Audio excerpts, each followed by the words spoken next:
જંબુસર તાલુકામાં ઔદ્યોગિક વિસ્તારોમાંથી પસાર થતા કેમિકલ ભરેલા ટેન્કરોના કારણે અકસ્માતોની સંખ્યા વધતી જોવા મળી રહી છે। આવો જ એક ગંભીર બનાવ ડાભા ભાણખેતર માર્ગ પર બન્યો હતો, જ્યાં રોડ પર ઢોળાયેલા જલદ કેમિકલના કારણે બાઇક સ્લીપ થતા એક જ પરિવારના 4 સભ્યો દાઝી ગયા હતા।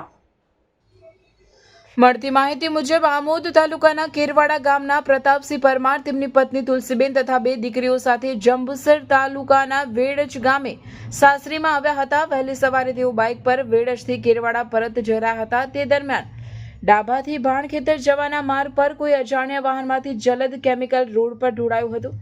અંધારું હોવાને કારણે રોડ પર ફેલાયેલું કેમિકલ નજરે ન પડતા તેમની બાઇક સ્લીપ થઈ ગઈ હતી અને 4 લોકો રોડ પર પટકાયા હતા। રોડ પર ફેલાયેલા અત્યંત જલદ કેમિકલના સંપર્કમાં આવતા 4 ગંભીર રીતે દાઝી ગયા હતા અને તેમની ચામડી પણ બળી ગઈ હતી।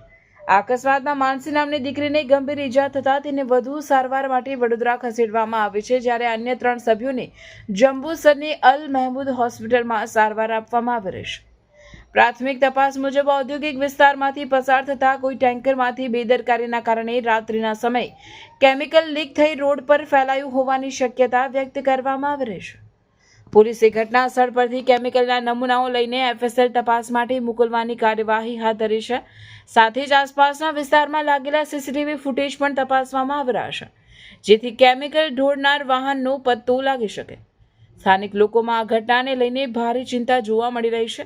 અગાઉ પણ કેમિકલ ભરેલા ટેન્કરોમાંથી લીકેજના બનાવો બની ચૂક્યા છે, જેથી જ્વલનશીલ અને જોખમી કેમિકલના પરિવહન દરમિયાન નિયમોનું કડક પાલન થાય તે જરૂરી બની ગયું છે।